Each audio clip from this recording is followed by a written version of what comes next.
Schedule 1 has taken the gaming community by storm. Nobody saw it coming. It came out of nowhere. And everybody loves it. Well, not everybody. Apparently, political activists want it gone. Of course they do. Because it's not a corporate game made by corporate shills for the modern audience. So let's go ahead and see what the news is surrounding this game. I can't wait to do a deep dive into this insanity. We need more games like this, man. Schedule 1 is a game that is taking the internet by storm, leading to plenty of Let's Plays and turning... Hey, that's what I said. I said it's taking everything by storm. Not pre-watched. ...a seemingly unknown developer into an overnight sensation in record time. If you don't know what the game is about, the easiest way to explain it is this. You're a drug dealer selling drugs in a town and the law wants to get you for it. And besides that, the rest of the game kind of just evolves and revolves around what you do and how you decide to approach the game's systems and its citizens. It's really no surprise why it's doing so well. And it gives me real Postal 2 vibes, but with better graphics, because Postal 2's graphics is kind of hard to get past these days. A fresh take and has a fun art style that gives me Killer Bean vibes somewhat. But the game is also... Yeah, that too. Also, unfortunately racist now, and everyone has to bow down to the activists again. Yep, it's happening, I know. Just like I said in my previous video about No Mercy, which seemingly angered quite a few people, I say in that video, and really, the whole point of that video is that developers should never change their games or visions to... Yeah, now that Steam has given in to activists because they petitioned to get a game removed, they realize they have won. So now they have a tactic that they're gonna keep trying. There's gonna be petitions all over the place to get all kinds of stuff removed and changed on Steam. Hopefully Steam doesn't keep bowing down to these people. To meet the needs of activists. Because 9 times out of 10, the people crying about your game haven't even played it anyways. And just by giving into their demands, no matter how small they can be or grand in the case of No Mercy, where the devs... You either get people who don't play it that cry about it, or people that play it for journalism and find problems with literally everything in it. Actually took the game down on Steam due to online backlash, the point still stands. And what I said in that video is that when you give in to activist demands, all you're really doing is telling them and other like-minded individuals that if they make enough noise and seem scary enough on the surface, they can, theoretically, will anything they want into existence. And this is yet again happening with Schedule 1. So, let me show you what I mean. This indie game is now getting blasted for racism over an achievement called Indian Giver. Yeah, you heard that right. What kind of Indian? Which one are they thinking of? It could be either way. Probably Native American style Indian. A single phrase has people clutching pearls so hard they're leaving bruises. This is from The Gamer because, of course it is. It's incredibly racist. Schedule 1. Dude, The Gamer. Do they even play games? Why are they called The Gamer? They have nothing in common with actual gamers who game. They are 100% just in it for the ad revenue, in it for the clicks. Because people click on this rage bait. People who are retarded and think this way, and also people like me, and people like Endymion, who are also retarded and click on it because we want to hate on it. Comes under fire for one of its achievements. So this game, which is pretty much Breaking Bad meets Grand Theft Auto, kind of, but with more paperwork, is now racist. Oh no, my god. So, this all started when someone named Crow on Twitter, I have no idea who this is, brought it to the attention of Twitter, where they said this and tagged the creator of Schedule 1. Yo, Tyler, I'm loving the game, but can you remove this achievement? They've never played it. They have never played it. It's incredibly racist, the only achievement specifying a race. They then tagged various activist groups to the post like they're signaling a fire demanding for it to be changed. Which, yeah, it's already eye-roll worthy, I know. One of the groups this Crow brought into the conversation is Indige Horror Squad, I think that's how you say it. And according to their Twitter profile, they're a group of indigenous gamers who like horror games. Again, I have no idea who these people are either, and please don't harass anybody in this video, by the way. But this indigenous horror squad then decided to tweet this and tag the creator, Tyler, of Schedule 1 and say, We love Schedule 1, but the Indian dealer achievement uses a racist phrase tied to harmful stereotypes. Most Indian people that I know do not care at all. They give zero fucks. They hear about this drama going on and they're like, what? That's stupid. Who cares? First Nation. We're asking Schedule 1 and Tyler to rename Remove It Impact equals Intent. So it's happening again. I didn't think this would be happening so quickly, but weirder things have happened, I guess. Like I said with No Mercy in my other video, we have, yet again, another group now calling for a developer to change their game because it offends them. So what exactly? It offends me that developers change their games. I am offended that Steam removed a game. That offends me. I don't know anything about it, but I'm offended by it. And it shouldn't have been removed because now I'm curious and I want to play it. And I should be able to play it. Exactly does Indian giver even mean? Why is this term so problematic, you may be asking? Well, for those who don't know, the achievement is tied to a quest where you promise a rival dealer some product, then you yank it back at the last second. Sneaky? Sure. Right? They feel bad. It's white people who feel bad. I know the picture was not a white person. But these people, they're basically all the same. Just white people. I guarantee the people who run Indigi games, whatever, are, even though claiming to be indigenous, they're probably white people. I don't know where I was going with that. But man, they'll cry about anything for attention. Racist? Well, that's where the stretch begins. The phrase Indian giver comes from a misunderstanding in colonial times. Europeans thought Native Americans. Oh yeah, because they feel guilty about what their people did. Or they feel guilty about something. Because their mind just immediately goes to bad things. Because that's all they think about is just bad things. Anytime they see a bad thing, they're like, I gotta talk about this bad thing. Everybody needs to know that I feel bad. And I'm offended. Well, you know what? I'm offended by you taking offense. Because it's not that bad. It's really stupid to be mad at this. And make a whole big stink with your 250 followers. Expected gifts back after trades, which wasn't true. It was just cultural miscommunication. But fast forward to 2025 and it's considered a slur by some, though context matters. The achievement's not about Native Americans, it's about screwing over a drug dealer, but that didn't stop the outrage machine from revving up again. We need to cancel Gun. Remember that game Gun for the PS2 and Xbox 360? Because it also said Indian giver in that. Or Indian trader or something. Something along those lines. Let's cancel that game too. Calling it harmful stereotyping may be a bit of a stretch, especially when you consider that Schedule 1 is a game full of, let's be real, dark humor and sarcasm aplenty. Plus, I also Well, they wouldn't know that because they didn't play it. find it quite funny that the only thing these activists find problematic is this achievement. Look, selling drugs and ruining people's lives, well, that's one thing, but I draw the line personally at the so-called racist achievement named myself. Next thing you know, there's gonna be a lawsuit claiming the game promotes racism somehow over an achievement name. I swear, if people put this much energy into solving world hunger, we would have buffet lines on Mars by now. But here's the That was a good line. I like that. I'm gonna use that. kicker. The dev, Tyler, didn't mean to offend anyone. They said it was a nod to the game's edgy tone, not a racial jab. But the mob doesn't really care about intent. They smell blood, and when I say mob, I mean the usual suspects who comb through games looking for something to be mad about. It's like they got a PhD and taking it personally. This isn't. Well, they get paid for it. They get clicks and clout.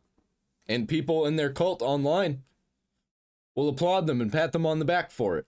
About justice, guys. It's about power. They want devs to grovel to them, and Schedule 1's getting the full treatment, as we can all see. I can already hear people saying, oh, you're defending racism. No, that's not the point of this at all. Look, you don't need to agree with people on everything, but the point remains that I don't think it's healthy to create this new meta forming, if you will, that is trying to make every game any activist finds problematic getting changed is a good move either. This is how you ended up with the games that you all hated clearly from 2020 till right about now pretty much. How many times have players complained that newer games and franchises that were also edgy or had dark humor got modern audienced, for lack of a better term? The best example by far is the Saints Row reboot. Nobody liked that game. It led to millions in losses for Volition, and the entire studio closed down after nobody bought the game because the reboot was only Saints Row in name only, let's be real. And a franchise... I forgot that that even existed.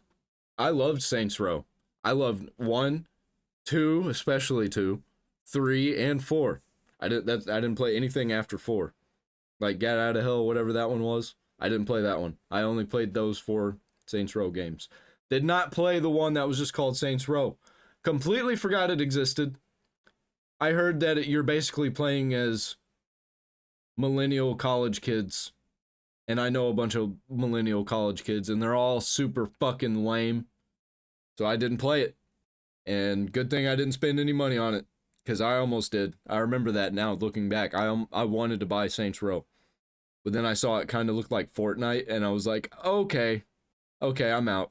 Like Saints Row, which if you ask me is a great comparison to Schedule 1, are both games that are about you playing technically a bad guy, if I'm being real with you. You're a crime lord drug dealer who makes money profiting off other people's addictions in both Saints Row and Schedule 1. Yet if you go and compare Saints Row's reboot's humor or the characters, which were all millennial... Yeah, you really could compare Schedule 1, and Saints Row 2 probably would be the better one to compare it to.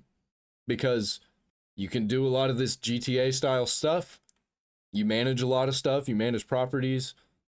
You manage your gangs, you know, selling drugs, doing gang operations, renovating properties, managing cars, you know, all that stuff. All that good, fun stuff. Writing 101 dumpster fires that felt more sanitized than a hospital floor, you'd understand why the reboot failed and died the way that it did. Saints Row's reboot is a cautionary tale if you ask me. Volition took a series about making fun of video games like it. A game that had plenty of gore, weird weapons like DILDOs, I can't even say the word on YouTube, I apologize, and had plenty of characters of all skin colors being made fun of because that's what the Saints Row series was, a parody of crime games and open world stuff like GTA. We need to cancel GTA San Andreas because the entire game is just racist against black people. Nothing but black jokes all throughout it. We need to cancel it. Not allowed.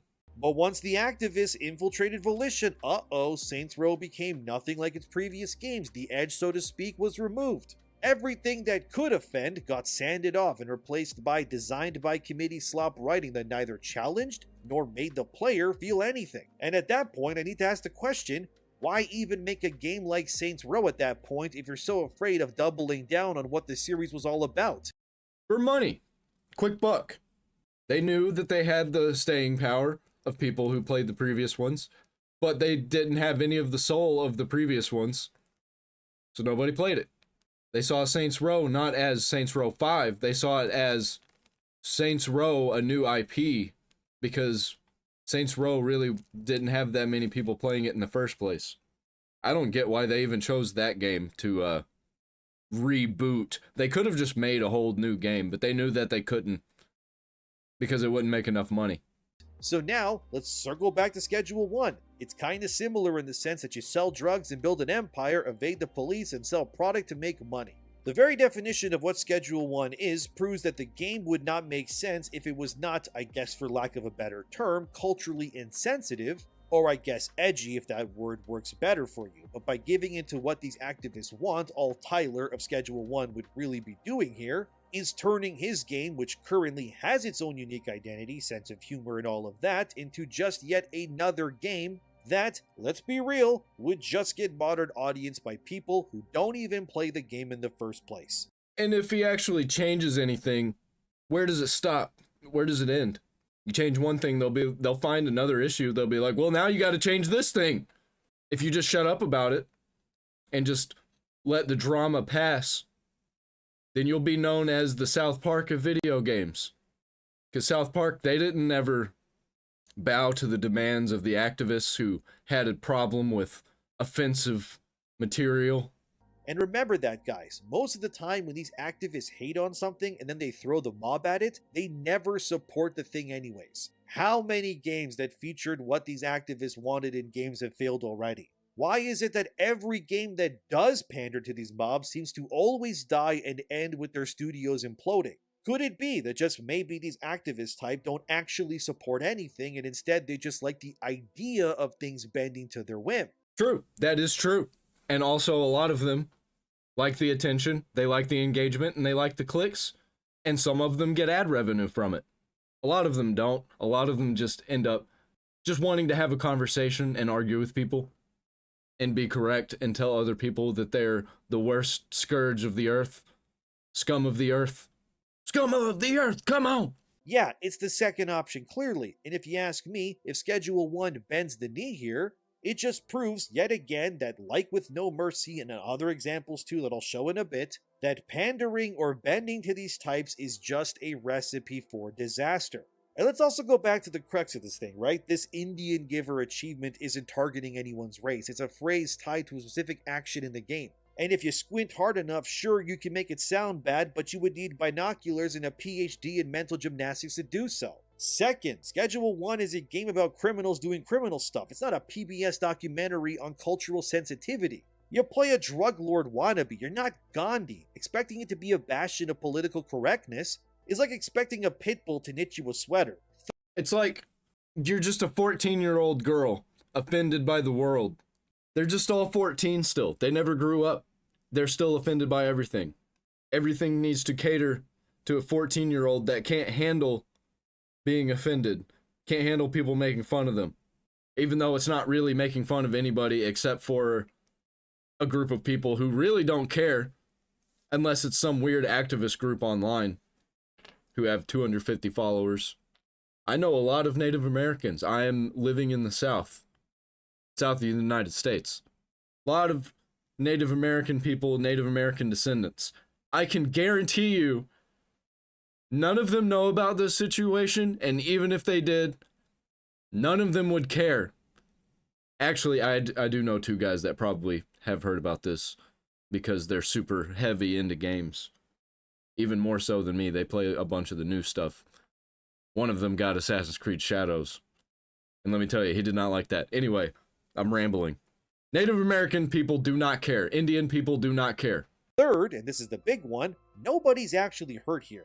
Nobody's out there playing Schedule 1, seeing that achievement and going, you know what? Time to be a bigot. Gamers aren't that fragile. The target audience in this case are the same kind of people who've spent 40 hours in Grand Theft Auto just running over grandmas and shooting random people with shotguns because it's fun. And I mean, who can blame them? It is fun. So if you ask me, we can handle a spicy phrase without losing our collective minds. The activists will claim stuff like this is emotional distress, but you know what? I'm calling BS. If a Steam achievement is ruining your day, maybe log off and touch some grass for God's sakes. This whole thing reminds me of a kid throwing a tantrum because their ice cream's the wrong flavor, except instead of a timeout, they're gonna demand that everyone's day be ruined so they feel more validated. And the saddest part, this isn't even about the phrase, it's about signaling. It's because their parents didn't love them. Their parents didn't teach them right. They were probably taught wrong, on purpose, as a joke. Kung Pao reference. Great movie. Highly recommend. These people probably, their parents, whenever they were crying whenever they were a kid, their parents just catered to everything that they wanted. Like, here you go, here's the thing, stop crying, please. I'm so stressed out. Life is so hard. It's about saying, look at me, I'm fighting the good fight while ignoring actual issues. If you want to talk systematic harm, go after healthcare disparities or something real. Don't waste everyone's time on a game that's just trying to be cheeky and edgy. This is why, if you ask me, devs shouldn't cave to this kind of noise. History's got receipts, and they're glorious. I think they should do the opposite of caving. I think that they need to go hard against it and just do whatever. I feel like this developer of this game was just like, I'm just gonna make something. I'm not even gonna care if it's offensive. About criminals, selling crack, fighting cops, killing people in the streets. You can skateboard down the street if you want. You can ride skateboard down the streets, jump some stairs, jump off the skateboard, shoot somebody in the face, and then go sell some crack to grandma. We need more games like this that just don't give a fuck. Take Hatred from 2015, which I can't show footage on of YouTube because it's too bloody, but this one's a classic when it comes to activism hating on I remember when this game came out. Oh man, there was quite a hefty conversation about this. It's still out there, it still exists, you can play it. A game. Because you play a nihilistic dude on a killing spree, pure shock value. The outrage was biblical, petitions, bans, you name it. But Destructive Creations, the people who made it, they didn't flinch, they leaned into the chaos, marketed as the anti-hero fantasy that it was, and it became a cult hit. People didn't play it to become serial killers, they played it to blow off steam, like every other video game, by the way. Because shocker, I know, art doesn't turn you into a monster, and not bending the knee to mobs is actually a good thing. Why, you may ask? Because gamers respect authenticity over... Listen, when it comes to like, oh, games affect people's psychology and makes them violent, I don't even care if it does. Doesn't do that to me. Doesn't make me violent. I'm not going to go out and shoot somebody. I don't care if it makes other people do it, honestly. I still want to play games, even if they're like that. Because I know how to be me. I know how to be myself and be a good person, or what I think is a good person. Ridiculous! For sanitization, like these activist types always want from the games they don't even play. Let's not forget about Postal 2. That game had everything. Crude humor, over-the-top violence. Yeah, hey, I've mentioned that one earlier when I was comparing Schedule 1 to Postal 2, because it has a lot of similarities where you can just kind of go out and do stuff, and it's crazy. Also, first-person aspect, and it's offensive. Even a mission where you pee on people. Activists screamed, oh, bloody murder, but running with scissors, the people who made it, they just kind of laughed at it. They even patched in more ridiculousness, like a cat silencer. A literal cat silencer on your gun. The game's still kicking on Steam, by the way, loved for its unapologetic vibe. These devs, as you can see, they didn't pander. They just gave the middle finger to the perpetually offended, and they won. Contrast that with devs who folded. Remember Cyberpunk 2077's early patches? They tweaked NPC dialogue because a few people on Twitter called it problematic. No, I missed all that. I played Cyberpunk way after it was completed. Like right before Phantom Liberty came out is when I played it. And then I replayed it when Phantom Liberty came out. I enjoyed it quite a bit. I'm glad I missed all of that, because I probably would have been upset about it and never played Cyberpunk again. Because I'm just that type of person. I'm sorry. Did it make the game any better? Nope, just made fans roll their eyes. Pandering doesn't win loyalty, okay? It just signals weakness. Gamers can smell inauthenticity a mile away. So why should devs like Schedule 1's team tell activists to go pound sand? Well, 3 reasons. 1, it kills creativity. Games are art, not morality checklists. If you're scared of offending someone, you're not making Doom, you're making Barney's hide and seek instead. Look at Dead Space or Silent Hill. Those games pushed boundaries. They made you uncomfortable. And that's why they're still legends to this day. If you sanitize them, well, you would just get forgettable slop instead. You can't depict dead babies in your games?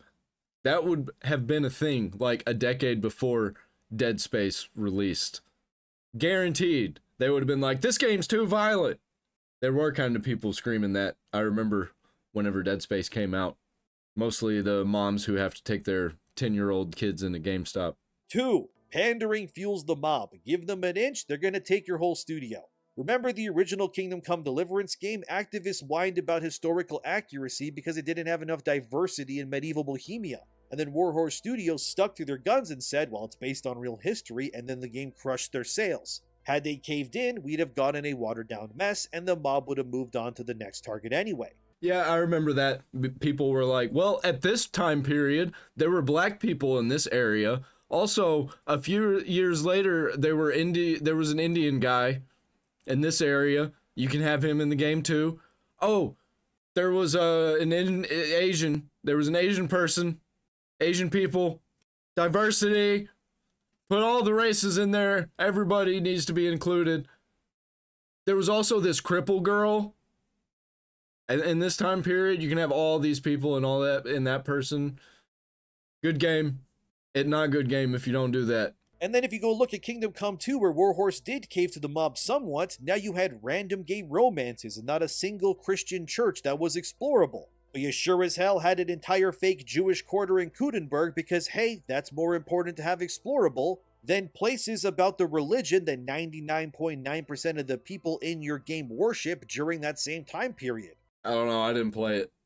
Not my type of game. And 3, gamers don't want it. The data's clear. Most True. players just want fun games. They don't want a lecture with a price tag.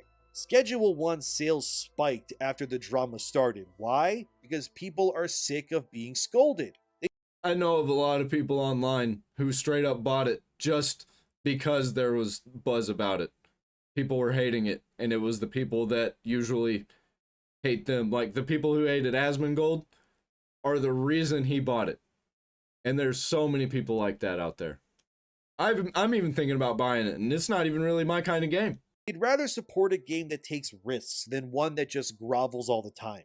Devs who stand tall and tell activists to get lost, they win big, and devs who kneel get memed into oblivion, or they have their entire studio closed like Volition did with Saints Row. So where does Schedule 1 go from here? If you ask me, the whole thing is just a publicity stunt. Tyler, the creator, no, not that Tyler, the creator, I mean the one who made Schedule 1, could, apologize, but I hope they don't personally. Because they've got a chance to be the next game that said screw that, a game that says, we're here to entertain, not preach, and if they hold the line, they'll keep their fans.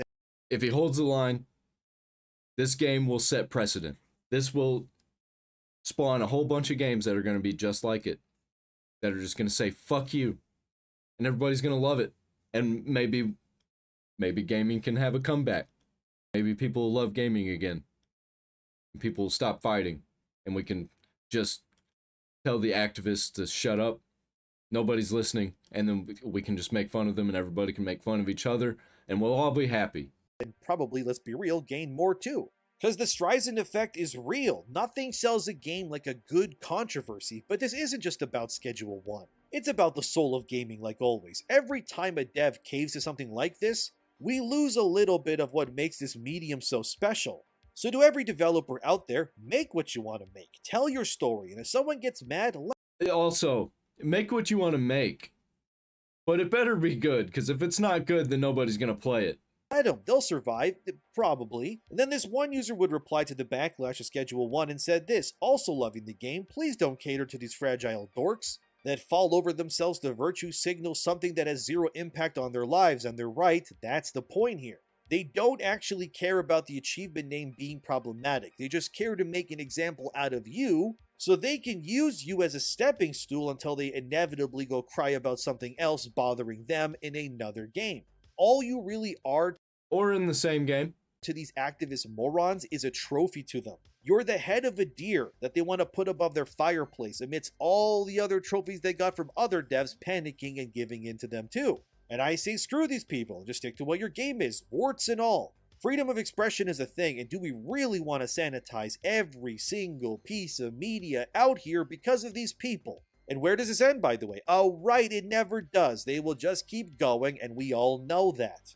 This reminds me, again, recently when another indie dev named Artur Smiorowski, who got attacked by activists because his game Soul Ash 2 did not allow for same-sex romance options. Artur's reasoning was because the game's mechanics needed heterosexual relationships to be the default option to work. This is what Artur said to a fan that asked for same-sex relationships in Soul Ash 2. The main purpose of the family system is to create a legacy through children, and given our limited ways to interact with NPCs, I don't think there's a good way to represent relationships, so I don't plan to expand that right now. A game about having children and they want same-sex relationships. That is retarded. So, the entire crux of Artur's argument is that the game's mechanics are about you as the player having kids. Which means, despite what everyone says, you need a man and a woman to do that, and then passing your traits and skills to the next generation of your bloodline. Well, what about adoption? Then you just have to put adoption in your game. Well, everybody's the same race. Well, you gotta put every race in there. How come there's no transgender people? And non-binary? I really don't like the color blue, because blue is like the color of boys, and we don't like boys. Well, you just take out all of the cis white males. Yeah, kinda hard to do if you got 2 guys or 2 girls, since there's no way that would really work, especially in the time period that Soul Ash 2 takes place in. Of course, this didn't stop the typical types from losing their minds and wanting Artur's head above their fireplace too. But Artur didn't budge. He said, no, if you can't accept my vision for the game I made, then it's not for you, and he never gave in. And now months later, he's still being attacked for it. Recently, he tweeted how he was removed from an indie dev community. This game is not for you. he says. And then the activists just scream, well, the game should be for everybody. Everybody should be able to play this game. People shouldn't be offended. And being offended is bad. It feels bad, and offending people is wrong. Here's what Arthur said. I've been informed that an indie dev community I've supported for years since Solash was in its infancy has canceled me from participating in their events. At this rate, I can't say if any indie dev spaces wouldn't deplatform developers for voicing right-wing opinions outside their communities. So I plan to start organizing one after releasing my next big update. The goal will be to create a bank of knowledge and offer guidance related to indie dev that doesn't require overthrowing the government and creating a communist utopia to build games sustainably, and, maybe more importantly, to help bridge the divide between developers and gamers so that they are no longer split into separate bubbles with gatekeepers holding access to communities and funneling them to left-wing activism. The only type of community that makes sense in gaming is player-centric. Any other starts to have conflicting interests or abuse. It's in everyone's best interest to deliver what players want except for government and corporate shills. So there you go. So as you can see, this activism that I speak of that is now targeting Schedule 1 currently is not really tied to just flavor of the week or something else. They want every single game to fit their checkbox or their checklist and fit all the checkboxes. They want them all to be the same. They want every character to be the same. They want millions of skins for these characters. They want to monetize it as heavy as they can, storefronts, make as much money as they can, make everything the same. Did I already say that? And they can't offend anybody, because if somebody gets offended, they might not play it. Well, all of that offends me, and I'm not playing it. It can, and it will keep going for days, if not weeks, months, or even years. Because it's not about being part of their group. It's about them making an example out of you. That's all it is. How Arthur is excommunicated because he wants to uphold his original vision for his game is crazy. You would think that other indie devs would also respect his decision. But let's be real. The only reason they don't is because if they voice support for Arthur, it will make them to a target for these activism groups too. But I hear you say, what would happen if we all just said no to these groups? Well, then they would have no power. And that's what they're hoping you don't realize, which is that there's a difference between actual gamers and these activist groups. When gamers boycott a game who they would have bought it otherwise, there's actual damage. But when it comes to activists, they still won't support you even if you do cave in, so at that point you're giving in to people who won't support you anyways. But you're also now showing the people who actually could support you that you gave in to the insane demands of these weirdos. Yeah, if you give in, they're never gonna stop. You gotta do what you want to do, Barbie girl. So now you got zero support from either side and you are, as they say in the biz, cooked. It's even happening in anime. Look at this article from Otaku Cart. Feminist groups call for total ban on eki. It's not art, it's just softcore. So in case you don't know, eki is a subgenre of anime with sexual overtones to it. We're talking about scantily clad characters, absurdly huge bust size, lots of innuendo jokes, but usually anyway, no actual, like full frontal nudity, but it's still bad because feminists don't like it. And again, like clockwork, do these feminist groups even support this subgenre of anime? Let's be honest, everybody, probably not. Yeah, feminists are like left-wing, aren't they? But also, I know a lot of lefties that really like sexualized anime. So aren't they conflicting?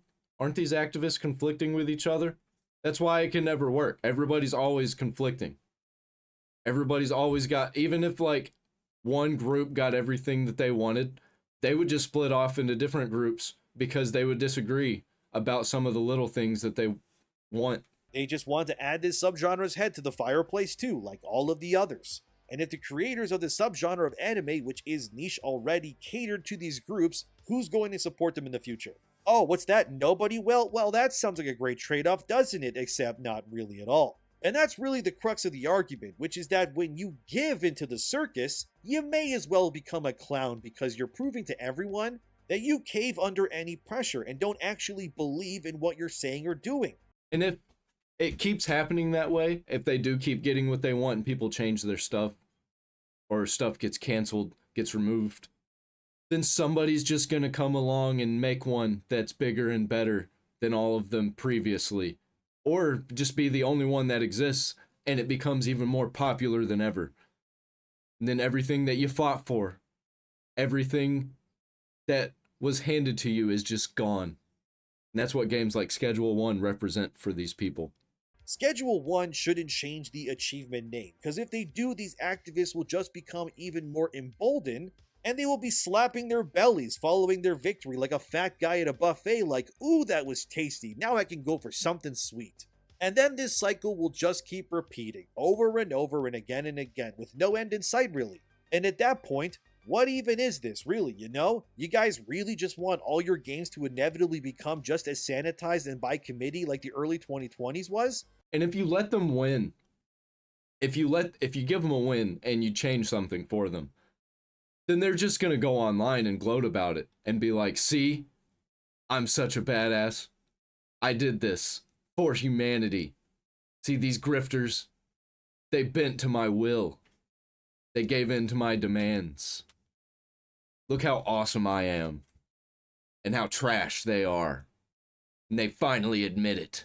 You already know how that turned out. You've seen the carcasses of these failed games that said nothing because they had multiple leashes around their necks. Do you really want to go back there again because of things like this? Or should we just say, you know what, enough is enough. Let games that are clearly edgy like Schedule 1 just continue being what they are. Because the game didn't become popular for being a nice politically correct simulator, did it? Nah, dude, it became the success that it was because it's literally Breaking Bad the game pretty much. And when the game you're playing is about making and selling drugs and ruining people's lives for profit pretty much, the line you think this game crossed is an insensitive achievement title name? Really? These people all need to be put into those colorful gyms where there's no sharp edges and the pools are filled with spongy blocks? While they all wear like football helmets, if you ask me. I can't imagine living my life being so offended by things that have zero impacts on my life. It's like One Who Flew Over the Cuckoo's Nest. Except the crazy people actually took over the asylum and escaped. And they took over, fired everybody. And now they're just out in the streets and on the internet and running the government. Like, look, right? I'm Serbian, and the most Serbian representation I got in gaming is Niko Bellic in Grand Theft Auto 4. That dude is a literal war criminal, but you don't see me crying and telling Rockstar to change it. Get over yourselves. Yeah, but that's not like surface level. It's an old game. They didn't play it. They don't know nothing about it. They only know about new things because they're popular and trending. That's the whole reason they get in on it. GTA 4 isn't trending anymore, so they don't care. Stop being so soft and come back to the real world. There's bigger problems out here like gross over monetization in games probably costing over $100 Canadian that actually matter. If you're so distraught over Schedule 1's edgy humor in a game that you bought knowing that it would be edgy, you're a dumbass. I'm not going to sugarcoat it for you. Just go play Lego Star Wars and have Bluey playing in the background on Hey man, whoa. I like Lego Star Wars. I'm probably going to play that soon on my gaming channel link down there in the description.